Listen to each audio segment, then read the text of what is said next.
Hello friends, welcome back to our YouTube channel.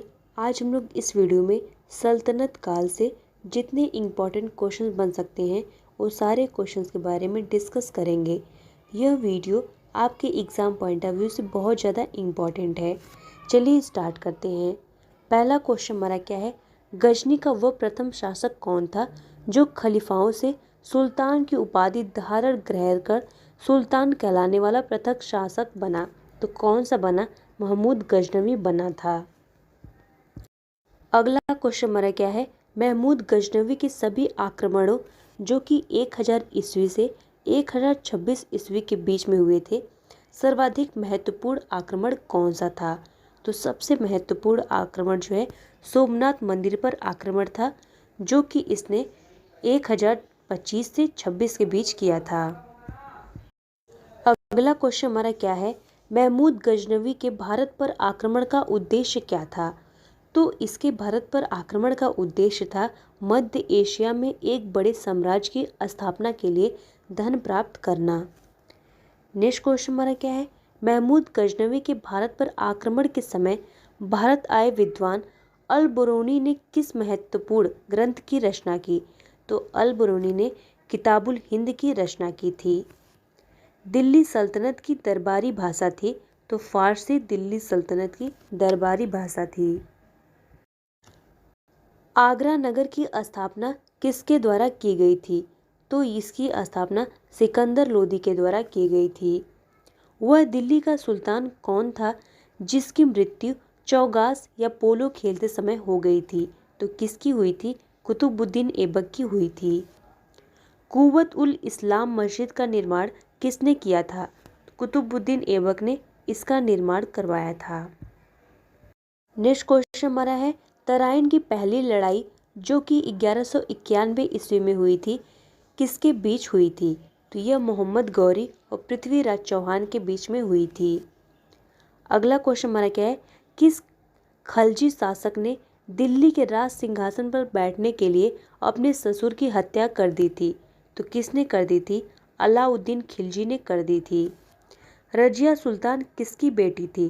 तो रजिया सुल्तान इल्तुतमिश की बेटी थी। मोहम्मद गौरी विजित प्रदेशों की देखभाल के लिए किस विश्वसनीय जनरल को छोड़कर गया था? तो कुतुबुद्दीन ऐबक को छोड़कर गया था। किसके शासनकाल में सबसे अधिक मंगोल आक्रमण हुए? तो सबसे अधिक मंगोल आक्रमण अलाउद्दीन खिलजी के समय में हुए थे। तराइन के द्वितीय युद्ध में किसको पराजित किया? तो मोहम्मद गौरी ने पृथ्वीराज चौहान को पराजित किया था। क्वेश्चन हमारा है, सन 1329 और 1330 के बीच किसने तांबे के सिक्के के रूप में प्रमाण स्वरूप मुद्रा सांकेतिक मुद्रा प्रचलित की? तो किसने की? मोहम्मद बिन तुगलक ने की। नेक्स्ट क्वेश्चन हमारा है, दिल्ली के किस सुल्तान को इतिहासकारों ने विरोधों का मिश्रण बताया है? तो किसने बताया है? मोहम्मद बिन तुगलक के शासनकाल को बताया गया है। लोदी वंश का अंतिम शासक कौन था? तो इब्राहिम लोदी लोदी वंश का अंतिम शासक था। इनाम भूमि किसे दिया जाता था? तो यह विद्वान और धार्मिक व्यक्ति को दिया जाता था। उत्तरी भारत की प्रथम मुस्लिम महिला शासक दिल्ली पर राज करने वाली पहली महिला शासक थी, तो रजिया सुल्तान थी। दिल्ली के प्रथम सुल्तान कौन थे जिन्होंने दक्षिणी भारत को पराजित करने का प्रयास किया? तो अलाउद्दीन खिलजी ने किया था। यात्री इब्न बतूता कहाँ से आया था? तो यह मोरक्को से आया था। भारत पर प्रथम तुर्क आक्रमण करने वाला था, तो किसने किया था? महमूद गजनवी ने भारत पर पहला तुर्क आक्रमण किया था।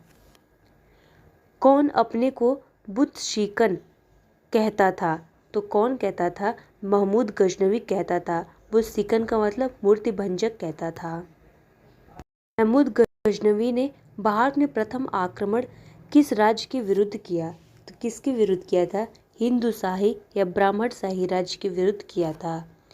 हिंदू शाही राज्य की राजधानी थी, तो इसकी राजधानी उद्भांडपुर या इसको ओहिंद कहा जाता था, वहिंद कहा जाता था। महमूद गजनवी का भारत में अंतिम आक्रमण किसके विरुद्ध हुआ? तो जाटों के विरुद्ध इसने अपना अंतिम आक्रमण किया था। हिंदुशाही राज्य का कौन सा शासक तुर्की से बार बार पराजित होने के कारण ग्लानिवश आत्मदाह कर दिया? तो कर लिया, तो किसने कर लिया? जयपाल ने कर लिया। महमूद गजनी किस वंश का था? यह यामिनी वंश का था। महमूद गजनवी के साथ भारत आने वाले इतिहासकारों ने कौन शामिल नहीं था? तो कौन शामिल नहीं था? शाहनामा का लेखक फिरदौसी जो है शामिल नहीं था। दिल्ली का पहला मुस्लिम शासक कौन था? तो दिल्ली का पहला मुस्लिम शासक कुतुबुद्दीन ऐबक था। क्वेश्चन हमारा क्या है? गुलाम वंश का प्रथम शासक कौन था? तो गुलाम वंश का पहला शासक जो है कुतुबुद्दीन ऐबक था। अगला प्रश्न हमारा है, दास या गुलाम वंश की स्थापना किसके द्वारा की गई थी? तो किसके द्वारा की गई थी? कुतुबुद्दीन ऐबक के द्वारा की गई थी। गुलाम वंश की स्थापना कब की गई? तो गुलाम वंश की स्थापना 1206 ईस्वी में की गई। दिल्ली के सुल्तान का पद संभालने से पहले कुतुबुद्दीन ऐबक कहाँ का गवर्नर था? तो इसके पहले यह जो है दिल्ली का गवर्नर था। नेक्स्ट क्वेश्चन हमारा क्या है? दिल्ली के सुल्तान का पद संभालने से पहले कुतुबुद्दीन ऐबक ने किस शासक के अधीन मलिक एवं सिप हलदार के पद पर कार्य किया था? तो किस समय किया था? सिप हलदार के पद पर काम इसने मोहम्मद गोरी के शासन में किया था। कुतुबुद्दीन ऐबक को निम्नलिखित में से किस शासक ने उपराजसी शक्तियाँ एवं मालिक की उपाधि प्रदान की? तो किस शासक ने की थी? मोहम्मद गौरी ने की थी। नेक्स्ट क्वेश्चन हमारा क्या है? निम्नलिखित में से किसने कुतुबुद्दीन ऐबक को घुड़सवारी और धनुर्विद्या सिखाई? तो किसने सिखाई थी? फखरुद्दीन अब्दुल अजीज कूफी ने जो है सिखाई थी। क्वेश्चन हमारा क्या है? कुतुबुद्दीन ऐबक का राज्याभिषेक 24 जून 1206 ईस्वी में कहाँ हुआ था? तो कहाँ पे हुआ था? लाहौर में हुआ था। नेक्स्ट क्वेश्चन हमारा क्या है? दिल्ली सुल्तान का शासक कब प्रारंभ हुआ? तो दिल्ली सुल्तान का शासन जो है कब प्रारंभ हुआ था? 1206 ईस्वी में प्रारंभ हुआ था। नेक्स्ट क्वेश्चन हमारा क्या है? कुतुबुद्दीन ऐबक की राजधानी थी? तो कुतुबुद्दीन ऐबक की राजधानी लाहौर थी। क्वेश्चन हमारा क्या है? फरुखमुद्दीन एवं हसन निजामी किस सुल्तान के दरबार के प्रसिद्ध विद्वान थे? तो यह कुतुबुद्दीन ऐबक के दरबार के प्रसिद्ध विद्वान थे। नेक्स्ट क्वेश्चन हमारा क्या है? प्रारंभ में कुरान पढ़ना सीख जाने के कारण निम्नलिखित में से कौन कुरान ख्वां के नाम से प्रसिद्ध हुआ? तो कुतुबुद्दीन ऐबक प्रसिद्ध हुआ। क्वेश्चन हमारा क्या है? दिल्ली सल्तनत का कौन सा सुल्तान लाख बख्श के नाम से जाना जाता है? तो किसको जाना जाता है? कुतुबुद्दीन ऐबक को जाना जाता है। दिल्ली के किस सुल्तान को उसकी उदारता के कारण लाख बख्श पुकारा जाता था?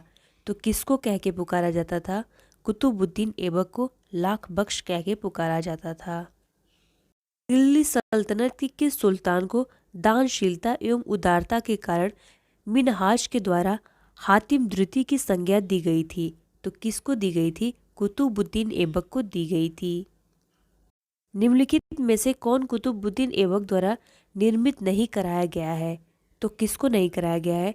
कुतुब मीनार कुतुबुद्दीन ऐबक बनवाया था और कुव्वत उल इस्लाम मस्जिद इसी ने बनवाया था। 2.5 दिन का झोपड़ा भी कुतुबुद्दीन ऐबक बनवाया था। अलाई दरवाजा का निर्माण इसने नहीं कराया था। क्वेश्चन हमारा क्या है? 2.5 दिन का झोपड़ा नामक मस्जिद का निर्माण किसने किया था? तो किसने किया था? कुतुबुद्दीन ऐबक ने किया था। क्वेश्चन हमारा है 2.5 दिन का झोपड़ा मस्जिद में प्रयुक्त प्रशस्त खंडों में निम्न में से किस नाटक के अंश अंकित है? तो किसके अंक जो है नाटक के अंश हैं? तो हर केली के हैं। हमारा क्या है? 2.5 दिन का झोपड़ा मस्जिद कहाँ स्थित है? तो यह जो है अजमेर में स्थित है। क्वेश्चन देखिए, अजमेर में 2.5 दिन का झोपड़ा किसने बनवाया था? तो अजमेर में 2.5 दिन का झोपड़ा कुतुबुद्दीन ऐबक ने बनवाया था। कुव्वत उल इस्लाम मस्जिद जो कि दिल्ली में है का निर्माण निम्नलिखित में से किसके द्वारा किया गया था? तो किसके द्वारा किया गया था? कुतुबुद्दीन ऐबक के द्वारा किया गया था। नेक्स्ट क्वेश्चन हमारा है दिल्ली की कुव्वतुल इस्लाम मस्जिद के प्रांगण में प्रसिद्ध लौह स्तंभ किसकी स्मृति में है? तो यह किसकी स्मृति में है? चंद्र की स्मृति में है। क्वेश्चन हमारा है इंडो इस्लामिक कला का सबसे पहला उदाहरण है। तो सबसे पहला उदाहरण क्या है? कुव्वत उल इस्लाम मस्जिद है। क्वेश्चन हमारा है कुतुब मीनार जो दुनिया की सबसे ऊंची ईंटों की मीनार है, इसका निर्माण 1193 में दिल्ली सल्तनत के संस्थापक किसके आदेशों के तहत किया गया था? तो यह किसके आदेशों के तहत किया गया था? कुतुबुद्दीन ऐबक के आदेश के तहत किया गया था।